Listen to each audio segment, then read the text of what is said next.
Hey ladies and gentlemen, welcome back to the channel. As always, it is Nick here, back with your daily crypto news and analysis. And today we are going to be talking about Ripple and XRP, as was the vast majority of crypto and finance. And with that being said, I hope that you are all having a beautiful day or a beautiful night, wherever you guys are out there in the world. Listen, if you guys have been following the channel and following me over on X for a while, you probably know about this post from July 8th. In July, and even during this entire year, the number one thing we heard being screamed from everyone was the dollar is dead, the US is doomed. I'm bringing this back up. And the reason why I'm bringing it back up is because I've been seeing an old article being resurfaced. Now, all because it's a little bit older, does it mean that it's useless? No, it doesn't. We're going to be talking about why. But I said here that the perfect problem and the perfect solution is being presented to the world all at once. The problem, 99% of the general public is being distracted. There are significant projects and solutions in this space that could easily make the global monetary system a lot more efficient and bring about a technological revolution like no other. I strongly believe that the de-dollarization, the use of other settlement currencies and systems, BRICS expanding and developing new currencies is all an accelerant for the new system to rise. And again, it's all these are all big narratives being pushed all at the same time. And mainstream media has been really avoiding a lot of the discussions regarding it. But at the end of the day, we do know that this is happening. We are starting to see some very large moves being made by the big players. And it's all to accelerate the new system. Just like I've talked about with the pandemic, right? If you actually look back in time, the pandemic, they were already discussing it before it happened. And when it did happen, they utilized it perfectly as a tool to truly accelerate the fourth industrial revolution. But I said focus on the major connections with the IMF, XRP, XDC, XLM, blockchain/DOT are going to be utilized. Some already are, but without scale. They are preparing. The infrastructure is being built. And here we have from the IMF, enduring preeminence, June of 2022. This was well over a year ago from the time that I wrote this tweet, but here we have the US dollar might slip, but it will continue to roll. The international monetary system may be at a threshold of significant change from a combination of economic, geopolitical, and technological forces. So they were already telling you then that the whole world is changing through even technological forces. Now, also within this article that I didn't, I actually didn't underline or anything like that.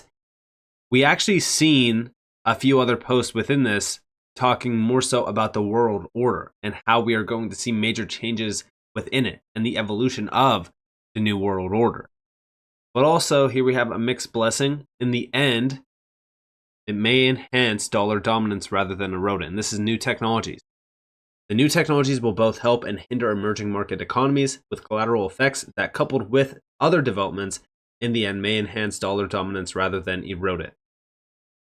And this is reducing friction in international payment and how it will enable these economy firms to gain access to global pools of capital and give their households easier access to opportunities for international portfolio diversification, permitting better returns on their savings while managing risk.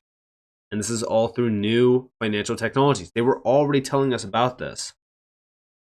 And they also mention cryptocurrencies, and they talk about Bitcoin and how things are, again, in question regarding Bitcoin. But we all know that's not Bitcoin, it's not Ethereum. But we also see here that although digital technologies enable new forms of money that could challenge fiat currencies and set off a new era of domestic and international currency competition, it is equally likely that these new forces will create more centralization, with some currencies accreting even more power and influence. In other words, many of these changes might reinforce rather than weaken the dollar's dominance. So again, as we see these articles being pushed around the dollar being dead, the US is doomed, it's all an accelerant. And the reason why I bring this back up is because I seen this post going around over on X. This is from Blackrock. BlackRock's comments on the US dollar resonate deeply with what many of us have been discussing. With the dollar's reserve status in question, the anticipation of a new cross-border reserve currency solution will intensify. Now, I actually don't think that this is going to be the case. Listen, I've mentioned it 100 times over. This got posted by Black Swan Capitalist. BlackRock CEO Larry Fink says US is jeopardizing dollar's reserve currency status. Now, again, as we look into this, if you understand technology, specifically the role of instant settlement, you would understand that this idea of a reserve currency is useless, whether it be a cross-border reserve currency or not. I think that XRP could be a global bridge currency. And you could argue that, yes, the title would be reserve currency in that instance. But the best way that I look at instant settlement is that it completely destroys the idea of a reserve currency. There's no more need for a reserve currency. The only reason why we actually have a reserve currency is because we need something of stable value that is dominant globally to back transactions that are made, because it takes 5 to 7 business days to settle, or possibly even longer.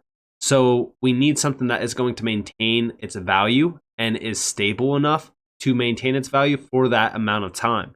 But once you have instant settlement, well, guess what? Now you actually don't need a reserve currency. But this is an older article. This got posted back in June of this year, right around the same exact time that we started to see some pretty large changes happening around our financial system. We've seen the BRICS expanding pretty quickly. We've seen oil trades falling out within the US dollar. There was a lot of big events happening. But the reason why I bring this back up is because if we go back later this year, March 16th, BlackRock CEO touts tokenization, warns US lagging in innovation. And again, this is proof that they already told us their plan. They already told us what they are going to do, what they are going to utilize, how things are going to come together. And remember, right, Larry Fink is also the same individual that said that tokenization is going to revolutionize everything. Back here, we've seen underlying technologies in the digital asset space could have exciting applications for the asset management industry. This is Larry Fink. And he believes that tokenization is the largest player out there. But he called attention to faster and more efficient payments in India, Brazil, and parts of Africa. India's UPI, a type of instant real-time payment system, has become a roaring success, as it is now one of the most widely used forms of payment in the country. A similar system in Brazil called Pix has evolved the way locals pay as well. And he even said that the US is lagging behind in innovation, leaving the cost of payments much higher. And he foresees that, again, as we look at tokenization, this is going to be a big area of opportunity. Specifically, the tokenization of assets is an attractive use case for the BlackRock CEO because it points to chances of driving efficiencies in capital markets, shortening value chains, and even improving costs and access for investors. Again, as we really look at this, right, what's crazy about these comments is this is just a few months before we seen this one. And it shows that the US needs to start moving fast on crypto. And when I say fast, I mean, listen, the clock is already ticking. A lot of players are moving very quick on crypto, on digital currency. Mika. So Mika actually goes live next year. And we're almost into 2024. And this is going to put a lot of pressure on the US. And I also think that this is going to be a very large accelerant for the US to stop dragging their feet and say, all right, yeah, now we need to follow through. We're going to work with Europe on regulations. We already know that regulations in the US are actually being drafted and worked on with the G20, the FSB, the IMF, the BIS, and even the World Economic Forum, as well as some other players. But listen, at the end of the day, when we look at what's going on here, moves are being made. I understand that it's hard to see this because, again, price action, this, that, whatever around crypto. But I want you all to understand that these moves being made are not price drivers. Like, we're not looking at these moves being made as price drivers. They're not going to create value.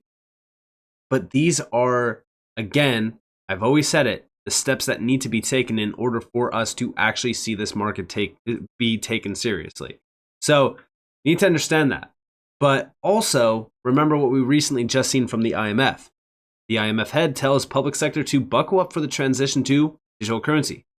This was December 15th. And after everything that we have seen, right? After all that we have gone through and what we have seen in the last just couple years, right? Everything is coming together. And I do think that BlackRock already told us the secret, right? They already told us that the US needs to start looking into this technology because, again, this is the next generation of technology. We even seen that significant quote that went around forever this year. I believe the next generation for markets and next generation for securities will be tokenization of securities. Tokenization, again, tapping into DLT blockchain, it's such a massive game changer. And again, the US has been lagging behind. The IMF is even telling us that they're ready. They're moving fast on this. And I do think that over the course of the next 2 years, we are going to see very large moves being made. And it's not just around regulations and standardization. No, it's going to be on the implementation front. The architecture around our system is changing. I've been addressing this through the fourth industrial revolution, talking about how long these plans have been in place, talking about the elites and what they are trying to do.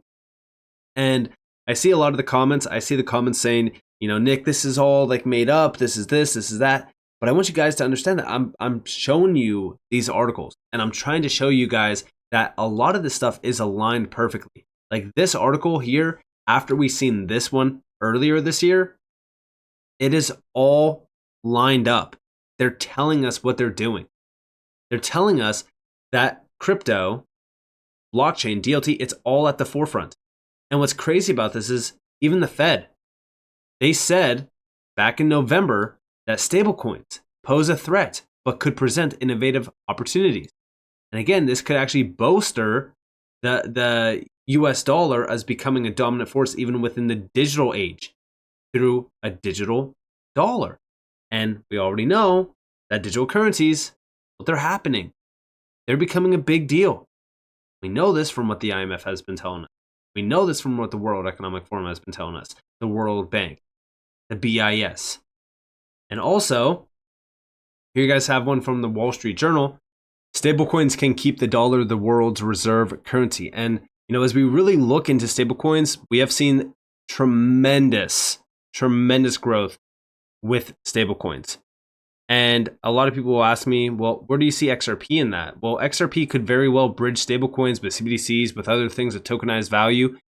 A bridge currency is so much more powerful in a world filled with things of value that need to be traded, need to be settled, need to be moved around.